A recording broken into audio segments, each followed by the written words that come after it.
Fiona Bruce. It's nearly 3 weeks since the horrific Hamas attacks on Israeli civilians. And as Israel prepares for a ground war in Gaza, there are increasing calls for a ceasefire or a humanitarian pause. There's division in Parliament. What will our audience here have to say about it? Tonight we are in Bradford in West Yorkshire. The city's 3 central constituencies are all Labour, while those 2 on the outskirts are Conservative-held. But our audience here, as always, is reflective of the overall electoral picture of the country. And they also want to talk about domestic issues too. Should we be bringing bankers' bonuses back? And is it time for a general election? Welcome to Question Time.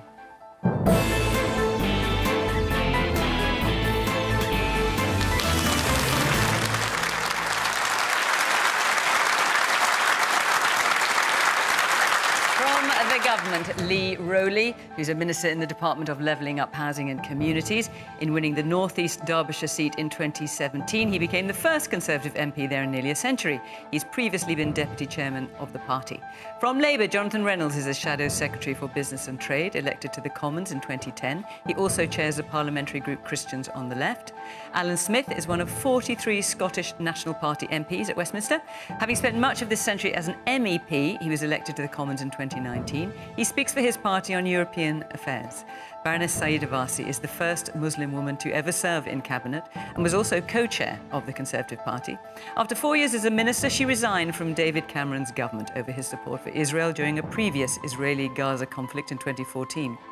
And the award-winning journalist Gabriel Pogrund is Whitehall editor at the Sunday Times. In 2020, he co-wrote a book called Left Out, the inside story of Labour under Corbyn.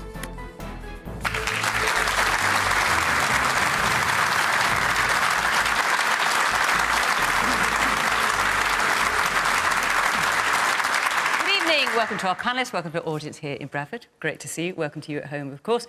You can listen to the programme on BBC Sounds after the programme, and also there's always a lively discussion on social media as well. And I want to say tonight, and I've said it before, I'm going to say it again tonight, passions are running high, and I want to make sure that we have a respectful conversation where everyone's views are heard and we're not shouting over each other. So let's go for that this evening. And let's take our first question from Brendan Fletcher. Is it possible for Israel to defend itself and root out Hamas while avoiding regional conflict and humanitarian catastrophe? Is it possible? Lee? The situation in the Middle East is extremely challenging, but it starts from a place on October the 7th where 1,400 people were brutally executed by a terrorist organisation. And we have to start there, and I'm afraid for me, we have to stop there. There's no nuance to that, there's no context, there's no explanation. There is the reality that 1,400 people are no longer with us in this world due to terrorism. And what we've all got to try and do is we've got to try and get through this very difficult period where Israel does absolutely have the right to defend itself. But Brendan's question in terms of avoiding regional conflict and humanitarian catastrophe, how can that circle be squared, if at all? Well, Israel has to have the ability to be able to defend itself and to prevent this happening again. And the UK said that we're very clear that we will stand in support of Israel doing that. And what we also have to do at the same time is ensure that the humanitarian challenges, which we're all seeing and we all dislike very much and we all want to stop. That's one of the reasons why the Rafah crossing is starting to be opened, why dozens and dozens of goods have been able to get through there, and why the Prime Minister has talked about humanitarian pauses. But you have to go back. And what does that mean? Can I just ask you, what does he mean by humanitarian? To try and ensure that there is enough support within Gaza and wherever else it is needed to support civilians. Because and for how long are you? That ultimately will be down to people being willing to do that on the ground and whatever is necessary on the ground. And I hope that that is possible. But ultimately, we have to accept that this is a state of war, and it was caused by what happened on October the 7th. Sayeeda.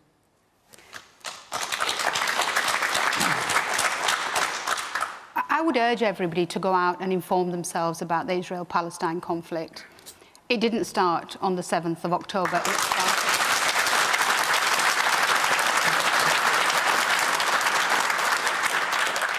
My heart goes out to those families who lost their loved ones and those that continue to wait for their loved ones to be returned because they're being held as hostages.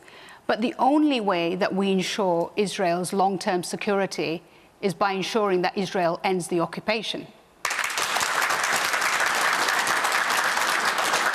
And the way we end the occupation is by ensuring that we have a political deal on the table and that we end up taking both Israel and Palestine to where it was always intended, a two-state solution.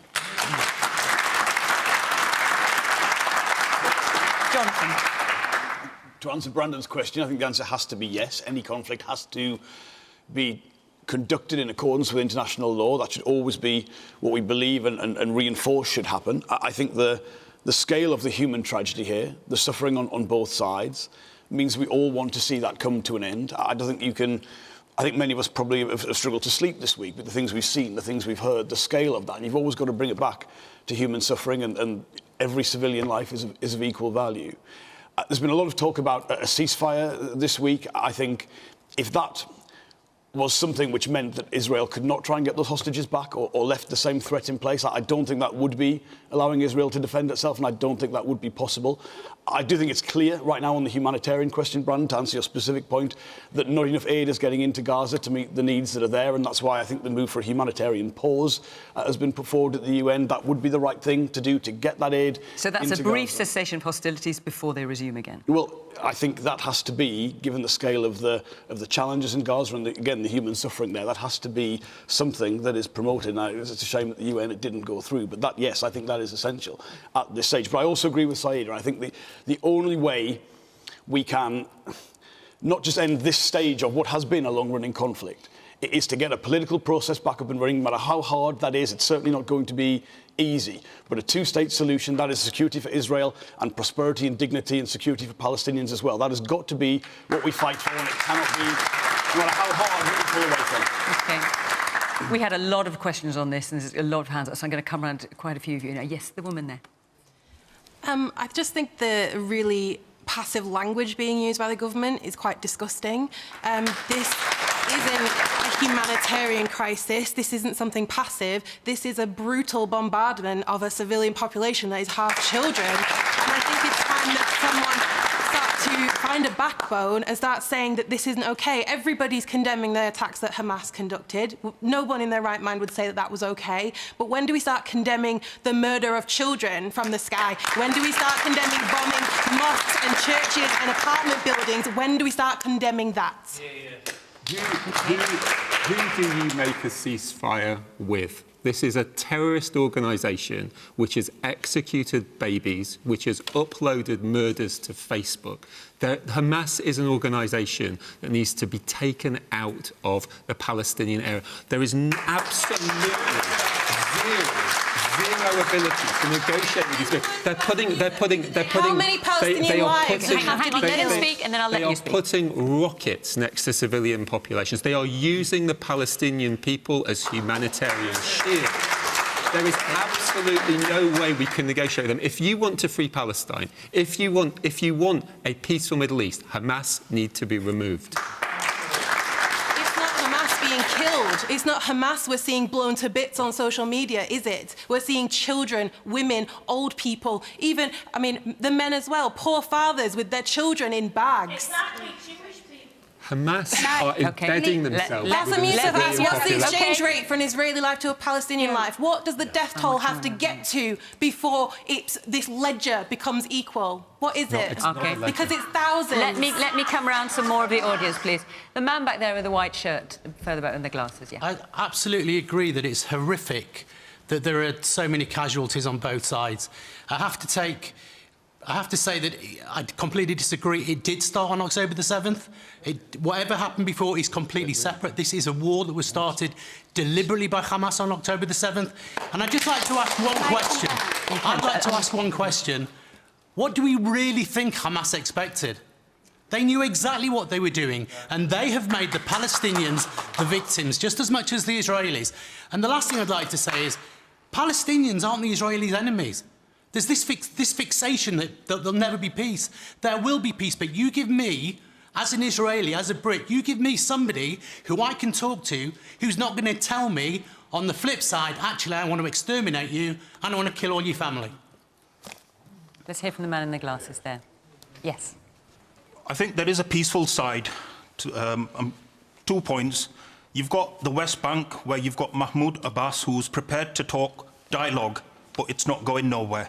And then you've got those that are in Gaza, open-air prison. We hear a lot of rhetoric from the United Nations, and the United Nations is, as far as I'm concerned, puppets. You know, Puppets of who? Puppets of the 1%. The 1%, the elite, whoever they may be. However, the United Nations, I mean, the General Secretary made a statement and the backlash he faced. And so, you know, it's difficult to be in a position and be opinionated, especially in the United Nations, who are meant to be seen to be quite equal to everybody. The other point is the conflict did start a long time ago, and I think the perpetrators should be held to account.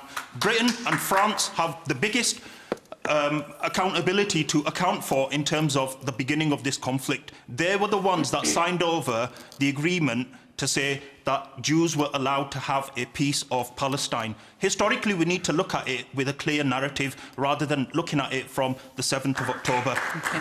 Gabriel. I mean, look, I would challenge your suggestion that the UN is in any way representative of Israel's interests. I mean, let it not be forgotten, a minister of the Israeli state today called on his general secretary to resign in light of what Israel claimed were comments contextualising what happened. You talked about Jews being given a piece of land. I mean, there are clearly people in the audience tonight who object to the circumstances in which Israel came to exist in 1948. We have to deal with the reality as it exists right now, and that reality is that Israel does exist, and its principal goal as a state is to safeguard the interests and safety of the Jewish people and all of the inhabitants within its borders. So let's just recognise that reality and consider, where do we actually go from here? There are two possible solutions. There's a potential military solution, and there is a diplomatic one.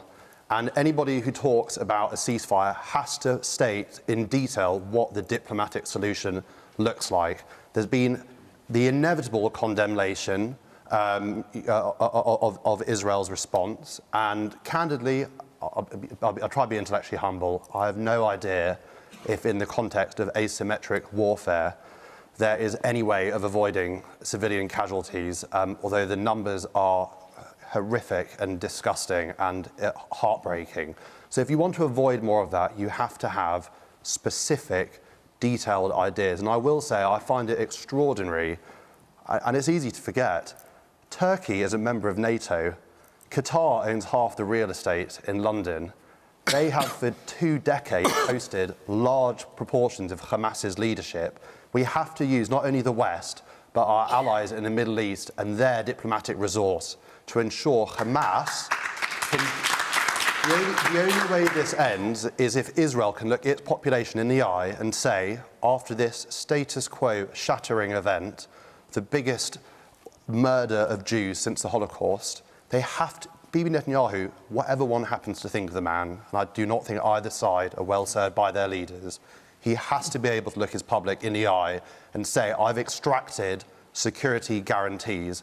The only way that happens is if Hamas's leadership either leaves or there are massive diplomatically negotiated changes to the reality on the ground, which has been there since 2005. Okay. Sayeeda, you want to come back? Yeah. I agree with a lot of what Gabriel has said, because I think at the moment what we don't have in Israel and Palestine between Hamas and Netanyahu is that either party is a partner for peace. I want to read something to you. This quote, anyone who wants to thwart the establishment of a Palestinian state has to support the bolstering of Hamas and transferring money to Hamas. This is part of our strategy, to isolate the Palestinians in Gaza from the Palestinians in the West Bank. That was Prime Minister Netanyahu in 2019, supporting Hamas, because he knows that as long as Hamas remains there, he can always argue that there is no partner for peace. During our lifetime, there have been 2 moments when peace could have happened. One was in the early 90s with the Oslo Accords, which were negotiated by Yitzhak Rabin and Yasser Arafat, and both of them were awarded a Nobel Peace Prize for that. Tragically, 2 years after those accords, a right-wing Israeli settler assassinated Yitzhak Rabin, and after the end of that, the peace process came to an end. The second moment came not so long ago in 2016 when John Kerry, as Secretary of State, put forward a peace proposal. That proposal was accepted by the Palestinian Authority and it was rejected by one Netanyahu. So I think it's really important. I do believe, Gabriel, that there is an opportunity for peace. It's the only way that Israel will secure its long-term future. And I genuinely believe that what we should be saying to our politicians is that you've got to stop using language which actually in the real world makes no sense. It sounds like Are you including your Conservative? I'm including the Conservatives and actually the leader of the opposition.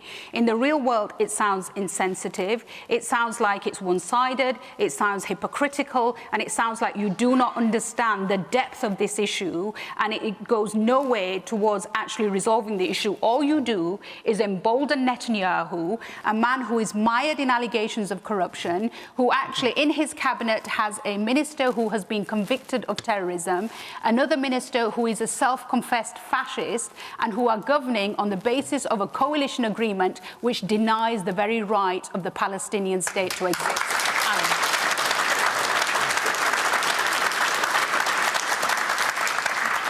Well, firstly, I'd say I very strongly agree with Sayeeda in everything she's said tonight. I think anyone who thinks that history started a week past Saturday is part of the problem with this discussion. We must look at this in the right. I deplore anti-Semitism, I deplore Islamophobia, I deplore any death of any innocent civilian anywhere. And the SNP, you'll be aware, we take this quite personally because our First Minister, our leader, Hamza Yousaf, has got close relatives, close loved ones in Gaza right now. I grew up in the Middle East. We've got all sorts of connections to the wider region. And in the Middle East, everything is connected to everything else. And I really agree with Gabriel's point that the leadership of the Palestinian sides and the Israeli sides are not well served by their leaders right now. And it's not just two sides. But in terms of Brandon's question, is it possible for Israel to defend itself and also root out Hamas while avoiding conflict and humanitarian catastrophe? What's the answer to that question? Well, first off, there has to be a ceasefire in order to allow humanitarian aid in and talks to happen. And do you think Hamas would go along with that ceasefire? I think Hamas is now in a position where they're going to have to go along with that. There's already rumours just in the past 24 hours that Hamas themselves are proposing their evacuation to Lebanon or perhaps another third country. You think they should? I think they should get out of the equation, absolutely, and that's where there would be agreement on this panel. Hamas is part of the problem. I carry no torch for anybody in this discussion.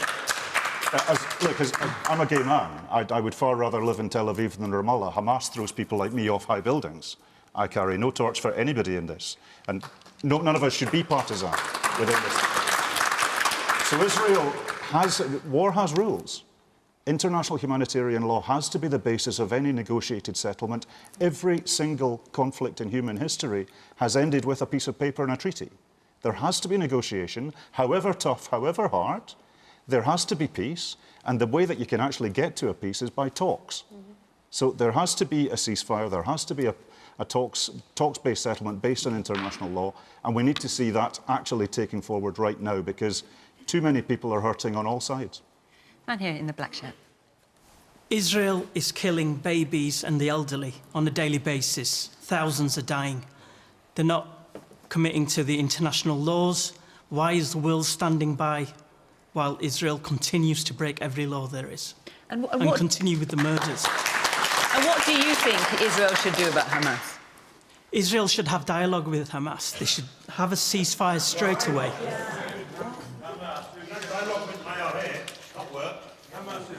Sorry. It works. It works. We did have talks with the IRA. It works. And that's going to be the solution. All right. There's a woman there in the middle. I think you've got a grey sweater on with dark hair. Yeah. First of all, we'd never, ever in Israel sit down to people who don't recognise our existence. And I totally agree. There is no way that Israel will ever back down to terrorism or negotiate with terrorism. And I wanted to share something personally. That music festival, a very close friend was there. He's 26 years old. He was 26 years old. He went to a music festival. I've got children. Lots of people have probably got children who could go to Glastonbury, have a nice time. This guy went to have a lovely time. He went the year before and loved it. He went this year and was shot dead. His parents are absolutely crushed. They're heartbroken. And this is not negotiable. Israel has a responsibility to its people and everybody who's there to protect them. They didn't start it. They are going in with a heavy heart because they do not want this. OK, thank you. The man behind you, and the man further back with the green shirt on there. Green short-sleeve shirt, yes. First of all, I want to condemn Hamas's attack on Israelis. I think the lady's point here about the person that was killed in the music festival is abhorrent. But I also want to make this point clear. Hamas broke international laws. But does two wrongs make a right? Does that still give Israel the right to break international law? And I will have to Mr. Rowley, you know, I completely disagree with this kind of rhetoric the Conservative government's coming out with, because, you know, you're almost justifying, just because Hamas did something wrong, you're giving the green light for Israel to commit wrong. And to Mr. Reynolds as well, the Labour Party's position on this has been absolutely appalling. Keir Starmer on LBC clearly said that they have the right to stop water, electricity and aid, and then all of a sudden he backtracks a week later. Mr. Flip-Flop, as always, he changes his mind, and the Labour Party here in Bradford is collapsing. People are resigning on tap, and there was a report today to say there was going to be 1.5 million votes being lost. And that's really because Labour don't stand for anything anymore. So, my big point... So let's give you both a chance. Oh, sorry, OK, go on, sorry. And I also want to speak for the Palestinian children. Just as the lady said about the Israeli citizen, I want to talk about a young girl called Habiba. Habiba was 8 years old. She loved babies, and she wanted to be a doctor. And she wanted to learn English so she could tell about the Gaza situation and what's happening in Gaza. She unfortunately was killed in her home while she was sleeping. And I just want to make sure that if Habiba's family is watching, you know, she did have a chance to tell her story here to the British public. You know, we hear her. And this is about children. I don't care. This is not about religion. Stop killing children from each side. There has to be a different alternative. There must be. Lee, I'll let you both answer. Two extremely powerful stories from different sides of the divide. And we all want peace. We all want this to end. We all didn't want this to happen in the first place. And to your point, sir, about two wrongs not making a right, you're absolutely right. That's not why I have said what I've said tonight. I've said what I've said tonight because Israel, just like the United Kingdom, has a duty to ensure its citizens, just like you, can go about their day, can ensure they get up the next morning, can make sure that the kind of things that you've described don't happen here in the UK, just like they shouldn't have happened in Israel. And when that is not possible, when they can't defend that, when they're unable to do that, it is absolutely legitimate. It is absolutely legitimate for Israel to ensure. Hang on, don't shout out. I'll put your point. The man is saying, does that justify a walk? Well, I disagree with the concept that that's what's happening. But what Israel is doing is it's self-defense. And if somebody hang on, I know you disagree, but let him make his point. If somebody can tell me how Israel, how its citizens can defend themselves tomorrow, next month, next year from Hamas, who will come through that barrier again, who will kill again. And that's why Hamas have to be removed. OK, let Jonathan come up. I'll let Jonathan answer, because you also made some points about the Labour Party. So the Labour Party is in some difficulty over this. We've got a shadow frontbencher already saying that Labour should be calling for a ceasefire, which it isn't. And you've had a number of resignations, councillors.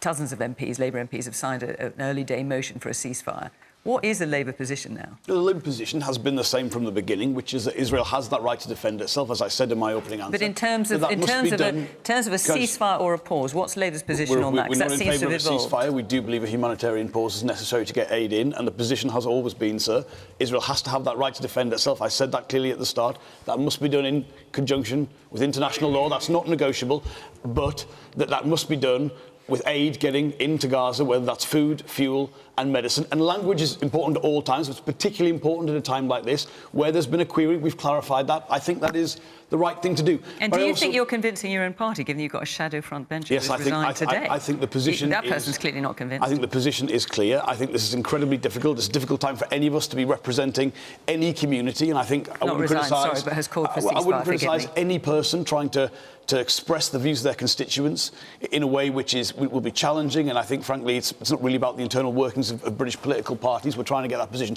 Could I just say one thing, though, because there was a comparison made earlier between the peace process in Northern Ireland and the IRA and Hamas. I think it is very, very important to understand that the IRA were terrorists, but they were nationalists, that there was a process that ultimately we could go under. You cannot think of Hamas in the same way. The difference between...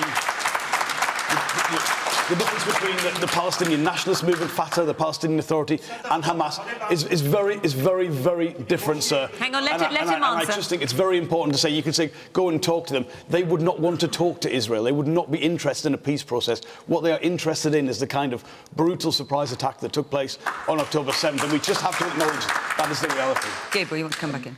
Baroness Warsi had something she wanted to read out, and I've scribbled something in my biro as well. It's as follows. The day of judgment will not come about until Muslims fight Jews and kill them. Then the Jews will hide behind rocks and trees, and the rocks and trees will cry out, "O Muslim, there is a Jew hiding behind me. Come and kill him." Those words are contained in the founding charter of Hamas. Hamas, in instigating this war, would have been alive to the inevitable consequences. Hamas is not Palestine. So you're saying Hamas is not Palestine? I'm glad that you have said Hamas is not Palestine, because before you interrupted me, I was going to say precisely that. The Palestinian people deserve self-determination and dignity, but you cannot negotiate with people who are avowedly annihilationists when it comes to the Jewish state and the Jewish people, of which I am one, and they don't make any distinction about Jews or Israelis. Hang on, please don't shout out, otherwise we won't be able to hear what people are saying. There are two options. If there's any universe in which Hamas, by the way, in previous contexts, Hamas does negotiate with Israel, often in down hotel corridors in Egypt. There are indirect conversations, but this attack has put a bomb under the status quo, and if there is to be any way out of it, number one, they have to, whether it's off their own volition or pressure from their allies, as I mentioned before, Doha currently houses Ismail Haniyeh, the Hamas chief, in an air-conditioned suite in their capital. If there's going to be any way out of this, they have to announce that their avowedly annihilationist, genocidal beliefs, and furthermore, we have to find a way to bring in the rest of the Palestinian leadership, including the Palestinian Authority. And I think, Alyn, you talked about Hamas throwing gay people off buildings. They also threw Fatah activists and politicians off buildings when taking over the Gaza Strip.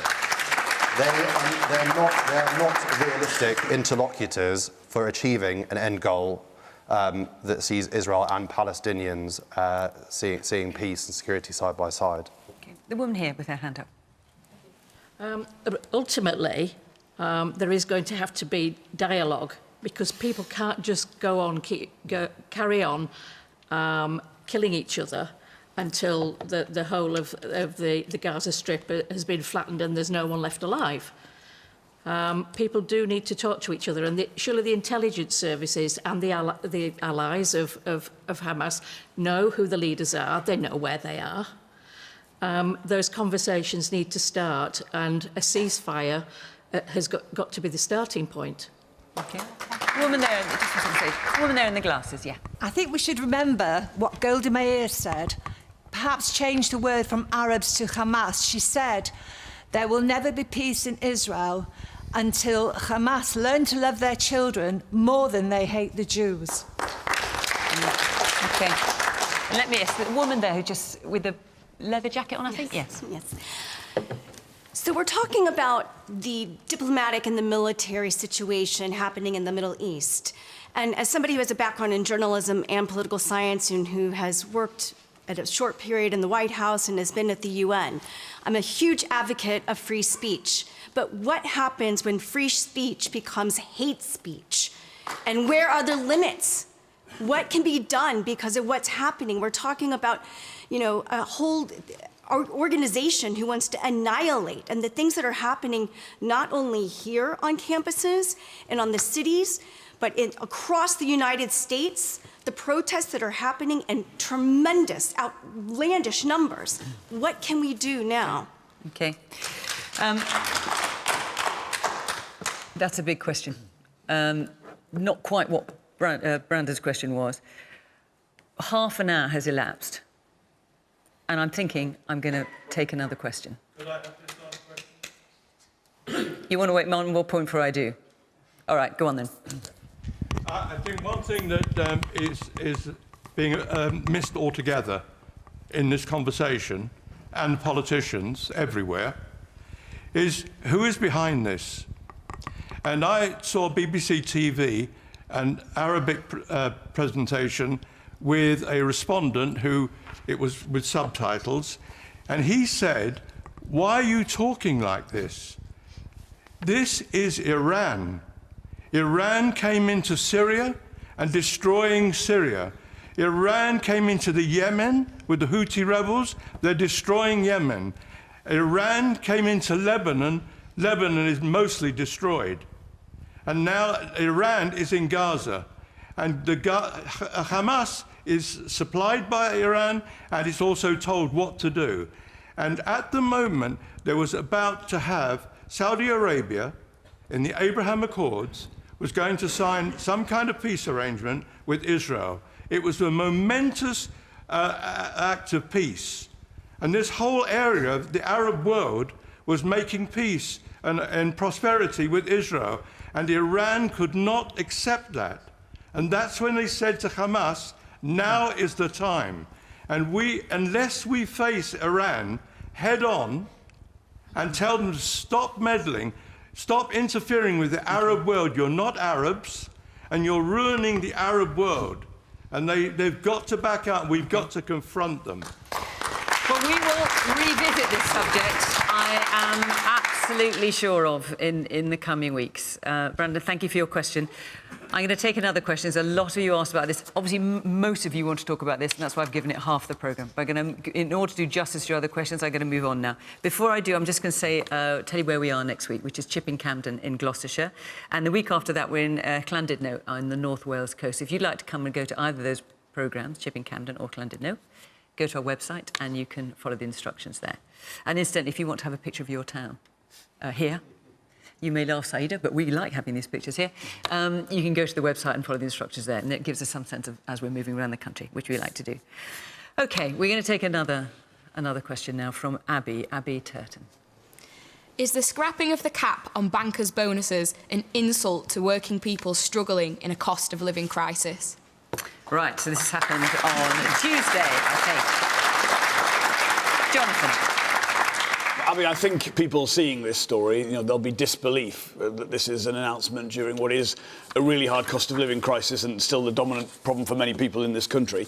The truth is this policy never really worked as it was supposed to. The banks essentially just put the money into the basic pay, and there's been better ways to manage the risk in terms of the responsibilities and the capital the banks keep. But what I do think it speaks to, what that insult speaks to, is that we need an economy that is fairer for people, a fairer economy and a fairer society that goes with it. And that's why in the Labour Party we've said, for instance, we'll scrap the non-dom tax regime, the tax regime for the super rich, put that money into the NHS. That's why we said we'll tax private education differently, put the money into state education that most people use, tax private equity more, give people more employment rights in the care sector and the gig economy. I think that's the real substance of this. But I know looking at the headline, people will think, I just can't believe this is the state of the country at this time. But there are better and real meaningful ways, I think, to improve the economy as it works for people. And that's exactly what the Labour Party wants to do. Lee, was this a good move? Well, there are certain decisions taken by politicians and there are certain decisions taken by regulators, and this was a decision this week that was taken by a regulator. I'm not sure. Yes, but this was, hang on. This was promised by a former Conservative Chancellor, although very briefly, Kwasi Kwarteng. Active on the former. Yeah, so hang on, so it didn't come out of nowhere. This came from within the government. You're absolutely right. It didn't come out of nowhere. I'm not sure I would have chosen this week to do it. But so the timing is bad, but the decision is good. Is that what you're saying? But what I'm saying is there are independent regulatory processes, and we have to honour those. Where I do agree with Jonathan is that if you stand back and look at this process, it wasn't working very well. But when I'm going home tonight to Derbyshire, I absolutely know that there is a significant challenge with cost of living. There is an absolute challenge of making sure that people can live and can prosper and can get up in the mornings. And we have to try and help there. The government's put an awful lot of help in over the last year where it's able to do so. But the key thing we have to do is get inflation down. The key thing. Is that going to help with inflation? I don't think so. Hang on. This is something that was suggested by the government. You're here representing the government. Why is this a good idea? And the decision has been made by the regulator now. But the government suggested, why do you think it's a good idea? And what the government is focusing on is trying to get inflation down so everybody... But hang on. Everybody's wages... In fairness, Lee, you're here representing the government. This was something that was introduced by a Conservative Chancellor. Presumably thought it was a good idea. The current Chancellor has not gainsaid it and has let it go ahead. Why do you think it's a good idea? Well, as Jonathan indicates, there is a challenge with how this was all structured. But ultimately... You can do those kind of policies, and the regulator has made the decision this week it's going to do that policy. But what I'm trying to indicate, trying to dodge the question, what I'm trying to indicate is there's a broader set of things which the government is trying to do, recognising exactly the point that the cost of living crisis and the cost of living challenges have been here over the last year. They're getting somewhat better. But what we have to try and do is ensure that they continue and that we help where we can, and we can get people back to where we want them to be post-COVID. Alyn. Look, one of the reasons I want Scotland to be independent, and a substantial amount of people in Scotland want us to be independent as well, is because I think we do this stuff differently. I get emails from pensioners who can see the Brazedoon wind farm just outside Stirling, and they're wondering why on earth, in the name of the wee man, are our energy costs going up as much as they are when Scotland produces as much energy as it does. People are struggling with their mortgages, they're struggling with their rents, they're struggling with precarious employment, they're struggling with all sorts of economic consequences of COVID and Brexit. And the UK government wants to implement not only the current government's policies, but Liz Truss's government's policies in capping bankers' bonuses. It's absurd. So, where the Scottish government has had power, we've promised a freeze on council tax for the next year. Now, that's going to be tough, but we're going to work with local government to make that happen, because that's going to help keep money in people's pockets at a time that's really tough. The winter is going to be really tough for a lot of people, which is why we need to see renewed action on energy costs, because the UK has delivered a broken energy market to all of us, not least in Scotland. We need to see action in the King's speech that's actually going to help working people through this cost of living crisis. And the idea that bankers need to have more freedom to make bigger bonuses for themselves is entirely wrong with what's wrong with Westminster. Okay. Man there in the pink tie. Thank you. The scrapping of the cap on bankers' bonuses was described as one of the freedoms of Brexit that we now have.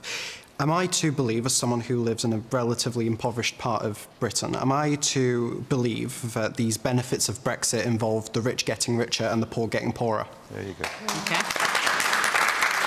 Abby, you asked this question, and you've got your hand up again. What would you like to say? Yeah, I mean, I feel as though all you've really said there, Lee, is, oh, yeah, the timing's not great, but it's kind of been done now. And I feel as though, I'm a trainee English teacher, I'm only 22, I literally started it this September, and I'm going into this off the back of all the strikes this year. I mean, call me crazy with the state of it, but I love it, it's a passion of mine. And I just feel as though I am not valued by this government. And seeing this is absolutely enraging. You see all these strikes, and all we're asking for, and all we've fought for tooth and nail, is a pay that's in line with inflation, that's not a real-term cut. And yet you see this, and reading headlines like this, it's absolutely infuriating. And I just wondered, do you understand what this does for the optics of the party? And I guess more importantly for you, how people will react to this, because it's not good. Of course I understand.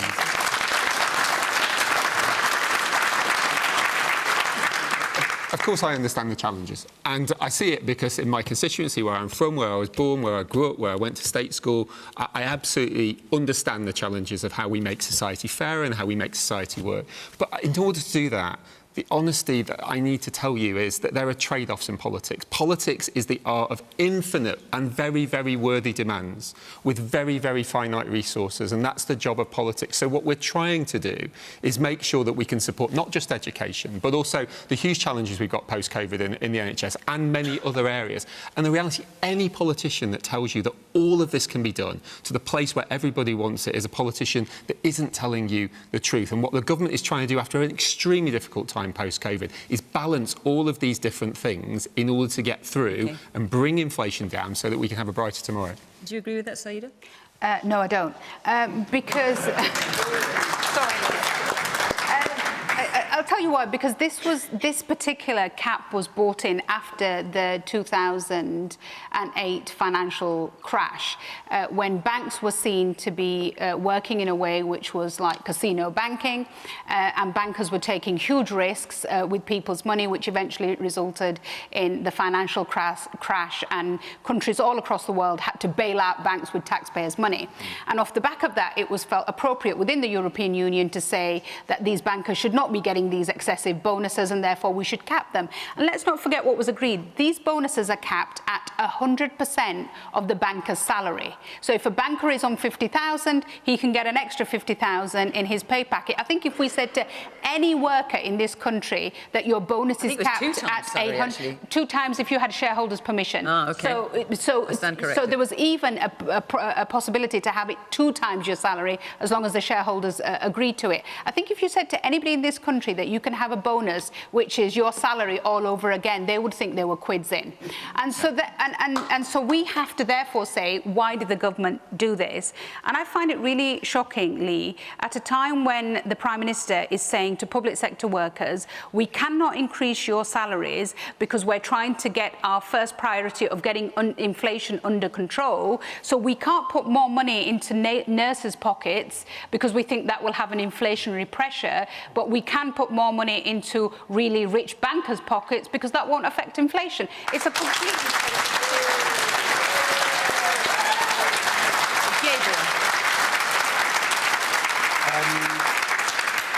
I think there are 2 questions. I mean, the first is this policy. I think we've used the word optics, how it looks, how it feels, and I don't want to discount how people feel, especially I think in a week when it was 4 million people in the country facing destitution. How people feel is not irrelevant. But actually, if you look at the letter of the policy, as Jonathan alluded to, it just happened not to work. If the effect of it was that banks just hiked up people's pay, then I get the catharsis of, I get the emotional appeal of capping it, but it didn't work. So I think this policy, candidly, is just a recognition of reality. The broader, kind of more interesting political tension is absolutely this, idea that people expected there to be a different kind of economy post-Brexit, and they were promised that. And then there's this kind of divergence between the people who've been in power within the Conservative Party, many of whom favour deregulation, taking the fetters off business, allowing a free market, and on the other hand, what people want, which it seems is a more interventionist state, helping them and in a more proactive way. I think that's a much more complicated, thorny, and actually important question than whether this one policy is right or not. I get why it's so offensive to public sector workers, but it doesn't mean that bringing it back would actually solve the issue at hand. OK. I'm going to try and get through 2 more questions before we get to the other programme. Might not succeed, but I'm going to give it a go. Charlotte Moore, where are you, Charlotte? So the Conservatives have now lost 4 by-elections. When will Rishi Sunak give what the population wants, which is a general election?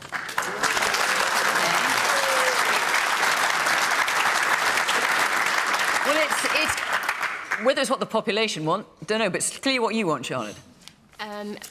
Quite a lot, but at the same time, there's also been a petition that's been signed by over 260,000 people asking for a debate on a general election, and they've turned around. They won't even debate it in Parliament. Why not? Sayeeda. Well, I don't speak for the government anymore.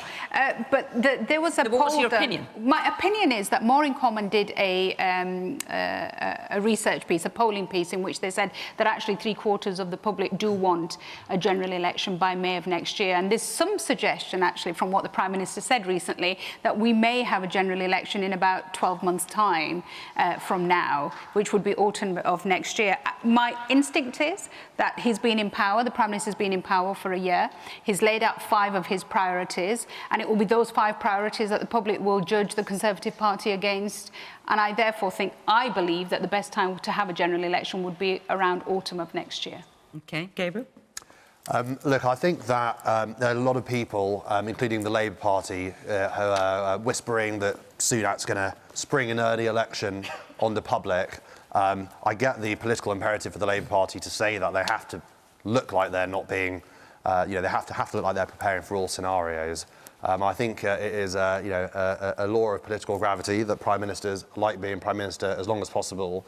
And the by-election last week confirmed what we've known for a while, which is that people at the ballot box are behaving in line with what they say when asked by pollsters for their opinion. The polls have calcified, but now the polls are leading to actual results and seats changing hands. And I just cannot, personally, maybe these words are a hostage to fortune. I can't conceive of a universe in which Rishi Sunak, with the country, continually delivering double-digit poll deficits, is going to go to the country anything earlier than the 11th hour. Woman there in the glasses. Somebody, I don't know who, once said, it doesn't matter which political party gets into power, the government are always in power. Meaning they're all as bad as each other, basically. So would you or would you not welcome a general election soon? I wouldn't welcome one because I don't know who to vote for. The Conservatives... The Conservatives are getting more sleazy every day, and Labour haven't got a proper policy, and when they do say something and flip-flop on any decision, it's frightening. If they get in power as well, never mind non-doms leaving the country because you're going to tax them to death. I might leave the country. Right. Well, you've clearly both got your work cut out. Yes, the man here. Yes, I've voted for the Conservatives since 1978, and if my math is right, as Rushy wants me to do, that's 45 years. Never again. The Conservative Party have treated the country with contempt.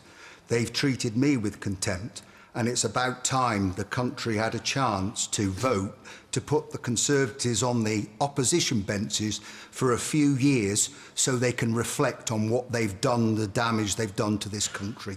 All right, well, listen, I'll give you both a chance to answer. Lee, let's kick off with you then. You've got to persuade that woman there, and also you've lost this man here. How do you get him back? Yeah, so there's absolutely no doubt the Conservative Party has made mistakes last year. Absolutely no doubt. Which ones would you single out in particular? Lee, which ones would you single out in particular? And the reality is that there are 2 big challenges which the Rishi is trying to deal with, which the Prime Minister is trying to deal with. One, a whole heap of large-scale challenges, many of which other democracies around the world are going through. Inflation, challenges with regards to foreign policy. I won't go through them all now. All of those things a responsible government is trying to go through, but it's taking time. And some of those are things which we wish wouldn't happen, but they have happened, particularly after COVID. So we're trying to work through those on a stepped basis, and we want to be able to have the opportunity to be able to show you next year that we've been able to make progress. And then secondly, to be frank, as I say, the Conservative Party has made mistakes. And so the second challenge the Prime Minister is trying to do is he's tried to stabilise the situation over the last year. And now over the next year, having done a number of things like Windsor Framework, trade deals, trying to make progress on the 5 priorities, he's going to try and show you about what he wants to do over the next 5 years if you re-elect us. Now, I know a lot of you are cynical. I know many of you feel that the Conservatives have not done well in the last few years. And the job of the Conservative Party now is to try to show you that centre-right policy, sensible centre-right policy. The reason I became a Conservative in the first place, not from a political family, not from a background in politics, are the way in which we make our country better for the long term. And I still believe that we can do that. Right. Your pitch to... What's your name? Pardon? Diane. Your pitch to Diane.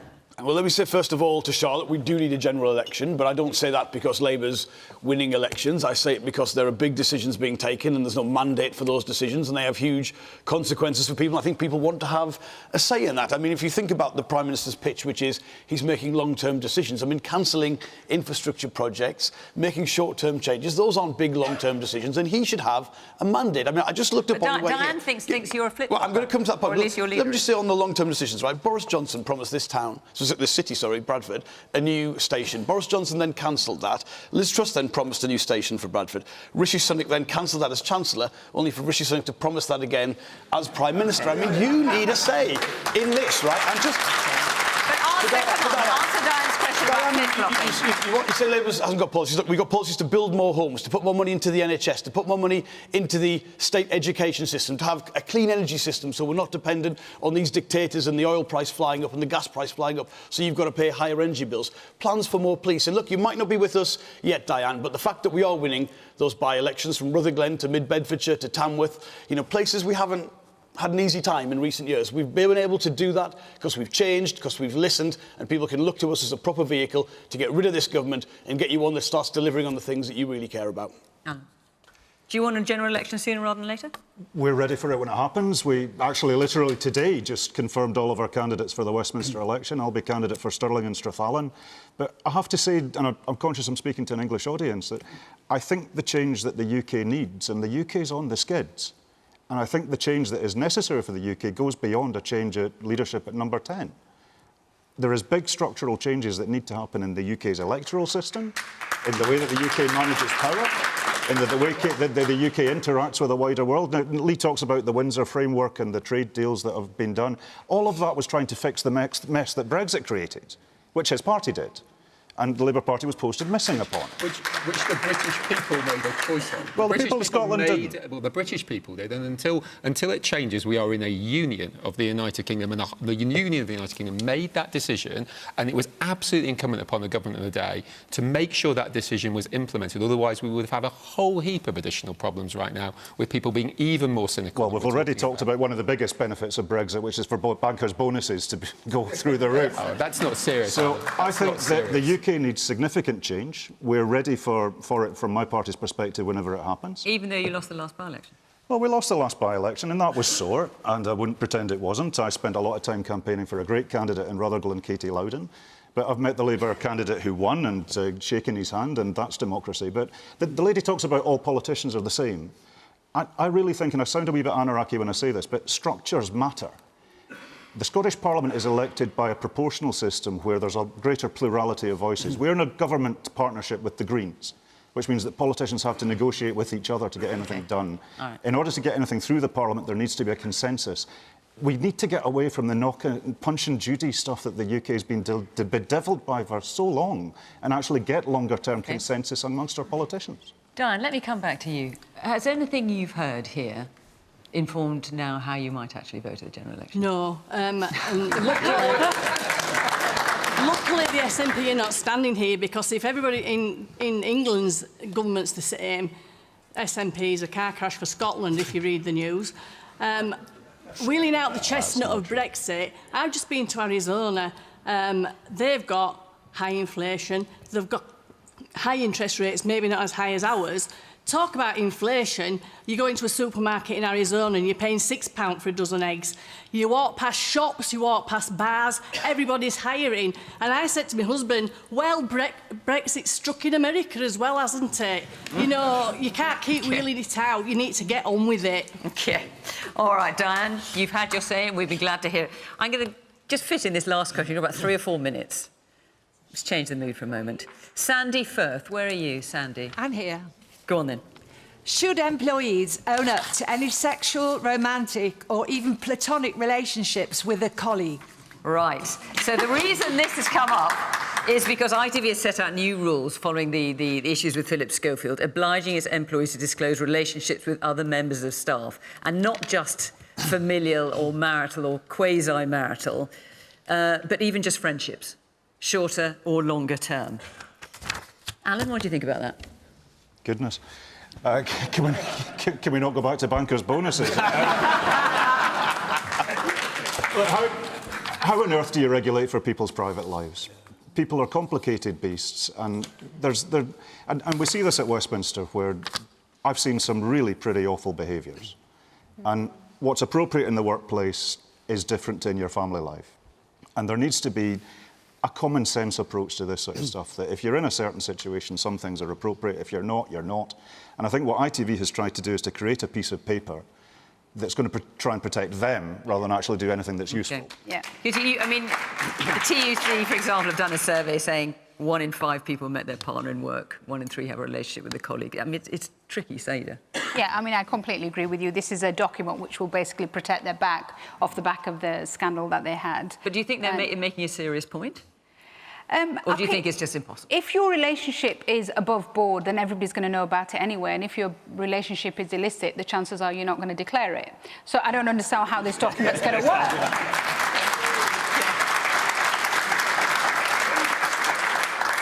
Did anyone here meet their partners at work? No. I work with my wife. Oh, you work with your wife? Oh, there we go then. Yeah, OK. The man there in the check shirt. No interest really whether the sound man's having a relationship with the cameraman over there. Absolutely no interest. But anyway, yeah. The nub of this is power and power imbalance, and that goes into every single question we've talked about tonight. The banker with the bonus has more power than the worker that's on the breadline, and it's inappropriate power. The last question, all about a general election. My personal view is it'll make no difference, because every single answer was about how can we grasp hold of power.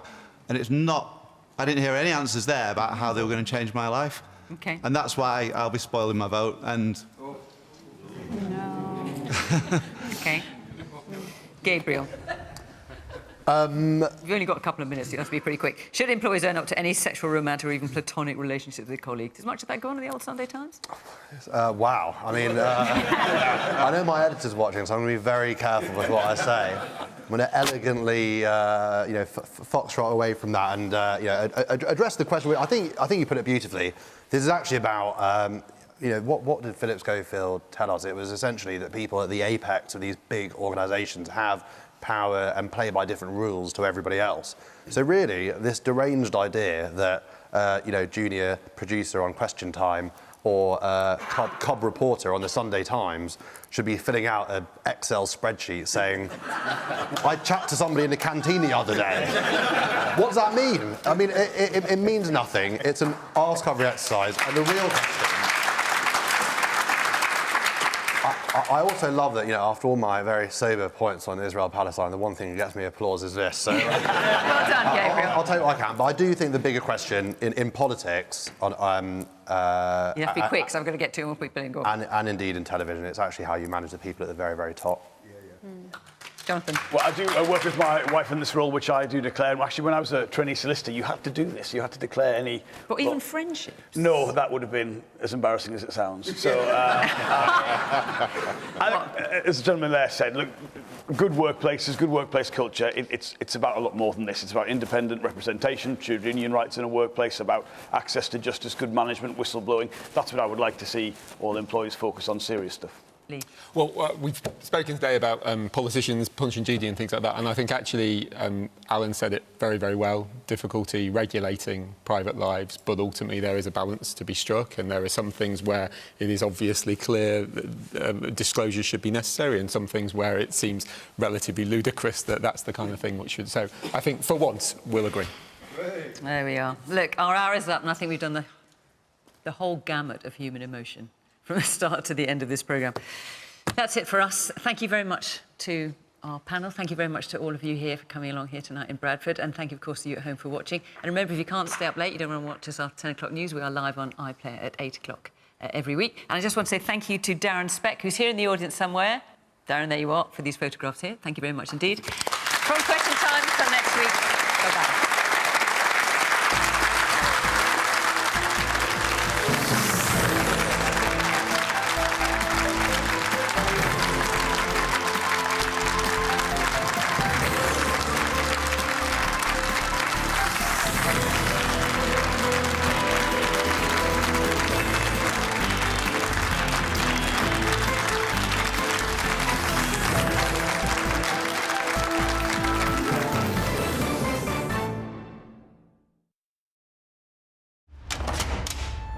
This your first time in prison? Yeah. Have you been inside before?